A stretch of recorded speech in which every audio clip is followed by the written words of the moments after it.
ಹಂಗಂತೇಳಿ ಇಬ್ರು ಅವ್ರ ಅಮ್ಮ ಹತ್ರ ಹೋಗಿ ನಡೆದ ಎಲ್ಲಾ ವಿಷಯನೂ ಹೇಳ್ತಾರೆ.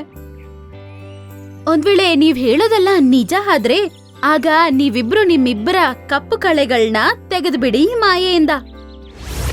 ಅದನ್ ಕೇಳಿಸ್ಕೊಂಡು ಇಬ್ರು ಒಬ್ರನ್ನೊಬ್ರನ್ನ ನೋಡ್ಕೊಂಡು ಈಗಂತಾರೆ, ನಾನೇನ್ ಅನ್ಕೋತಿದ್ದೀನಂದ್ರೆ ಮೀನು ರೆಕ್ಕೆಗಳ ಮೇಲೆ ಇರುವ ಕಪ್ಪು ಕಳೆಗಳು ಮಾಯ ಆಗ್ಬೇಕು. ಹಂಗಂತ ಹೇಳಿದ ತಕ್ಷಣ ಅದರ ತಲೆ ಮೇಲೆ ಇರುವ ವಜ್ರದಿಂದ ಒಂದು ಬೆಳಕು ಬಂದು ಮೀನುವಿನ ಶರೀರದ ಮೇಲೆ ಬೀಳುತ್ತೆ. ಆಗ ಕಪ್ಪು ಕಳೆಗಳು ಮಾಯ ಆಗುತ್ತೆ. ನಾನೇನ್ ಅನ್ಕೋತಿದ್ದೀನಂದ್ರೆ ಟೀನು ಶರೀರದ ಮೇಲೆ ಇರುವ ಕಪ್ಪು ಕಳೆಗಳು ಮಾಯ ಆಗ್ಬೇಕು, ಅವಳು ಸುಂದರವಾಗಿ ಬದಲಾಗ್ಬೇಕು. ಹಂಗಂದಿದ ತಕ್ಷಣ ಅದರ ತಲೆ ಮೇಲೆ ಇರುವ ವಜ್ರದಿಂದ ಒಂದು ಬೆಳಕು ಬಂದು ಕಲೆಗಳೆಲ್ಲ ಮಾಯ ಆಗುತ್ತೆ. ಮೀನು ನೋಡೋದಕ್ಕೆ ತುಂಬಾ ಸುಂದರವಾಗಿ ಬದಲಾಗುತ್ತೆ. ವಾ ಮಕ್ಕಳೇ, ನೀವಿಬ್ರು ನೋಡಕ್ಕೆ ಎಷ್ಟು ಚೆನ್ನಾಗಿದ್ದೀರಾ ಗೊತ್ತಾ?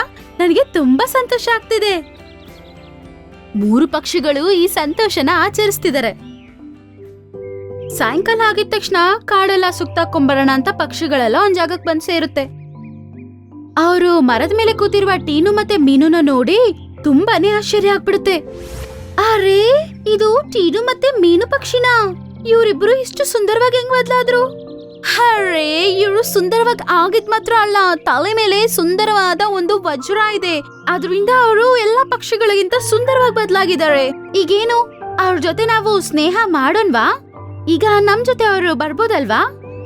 ಟೀನು ಮತ್ತೆ ಮೀನು ಮರದ ಮೇಲೆ ಕುತ್ಕೊಂಡು ಅವರು ಅವ್ರ ಜೊತೆ ಸ್ನೇಹ ಮಾಡೋದಕ್ಕೆ ಕರೀತಾರಾ ಇಲ್ವಾ ಅಂತ ವೇಟ್ ಮಾಡ್ತಾ ಇರ್ತಾರೆ. ಯಾರ್, ಅವತ್ತೇನೋ ನಾವ್ ಅವ್ರನ್ನ ಇನ್ಸಲ್ಟ್ ಮಾಡ್ಬಿಟ್ವಿ ಅಲ್ವಾ? ಜ್ಞಾಪಕ ಇದೆಯಾ? ಸುಂದರವಾಗಿಲ್ಲ, ಅಸಹ್ಯವಾಗಿದ್ದೀವಿ ಅಂತ. ಈಗ ಅವರು ನಾವ್ ಅಸಹ್ಯವಾಗಿದ್ದೀವಿ ಅಂತ ಇನ್ಸಲ್ಟ್ ಮಾಡ್ಬಿಟ್ರೆ ಅವ್ರ ಜೊತೆ ಸ್ನೇಹ ಮಾಡ್ಬೇಕು ಅಂತ ಅನ್ಸಿದ್ರು ಅವ್ರು ಏನೂ ಮಾತಾಡದೆ ಅಲ್ಲಿಂದ ಹೋಗ್ಬಿಡ್ತಾರೆ.